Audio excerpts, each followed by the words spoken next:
Question है कि 576 का वर्गमूल क्या है, इसका हमें वर्गमूल बताना है। ठीक है, तो जैसा तुम्हें पता होगा वर्गमूल दो तरीके से निकलता है, गुणनखंड करके निकाल सकते हो और भाग विधि से भी, लेकिन जनरली हम भाग विधि का प्रयोग करते हैं और वही बेस्ट है। ठीक है ना, तो भाग विधि का हम प्रयोग करेंगे। तो भाग विधि में क्या होता है कि इसके आप जोड़े बनाइए, दो दो संख्याओं के जोड़े बनते हैं, अगर एक बच रही है तो फिर लास्ट में सिंगल और पीछे से जोड़े बनते हैं, ये चीज़ ध्यान रख लेना। ठीक है ना, अगर दशमलव हो तो फिर आगे से बनते हैं, वो मैं बताऊंगा जब दशमलव वाला आएगा, लेकिन अभी फिलहाल तुम इस पे टारगेट करो। तो पीछे से जोड़े बनेंगे, तो दो संख्याओं का एक जोड़ा बन गया, यहाँ दो संख्याएं नहीं है तो 5 के ऊपर ही लिख देंगे, ये लाइन खींच देंगे। ठीक, अब देखो ऐसा ऐसा नंबर ढूंढो या ऐसी संख्या ढूंढो अंक कि जितना यहाँ लिखे उतना ही यहाँ लिखे और 5 या 5 से छोटा हो।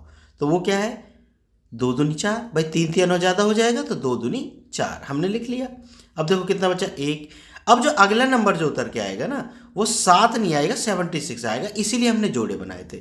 वर्गमूल का यही रूल होता है कि जो संख्या उतारेंगे ना वो जोड़ों के रूप में उतरेगी। तो 76 उतार लिया। अब ये जो भागफल आया है, कितना भी भागफल आए अगले स्टेप में भी उसका दुगना करके आप यहाँ लिखेंगे, यहाँ। ठीक है ना, तो 2 दूनी 4 लिख दिया। अब देखो जो संख्या यहाँ आएगी वो यहाँ आएगी। ठीक है, अब तो मैं भाग करने का मैं तरीका बता दूँ कि भाई इसमें कैसे पता करो कौन सा नंबर आएगा। कि ये जो है ना, मान लो यहाँ कोई नंबर आएगा, उससे ये हटा दो, 6 पीछे वाली एक नंबर हटा दो। अब जो संख्या बची यहाँ, ठीक है, उसका ये जो बची संख्या में भाग दो। कितनी बार जा रहा है, देखो 4 चौक 16, इसका मतलब ये 4 ही आएगा। लगभग उतनी बार चला जाता है, एक आध बार ज़्यादा हो जाता है तो आप एक कम करके लिख दीजिए। ठीक है ना, लेकिन सही तरीका यही है भाग करने का।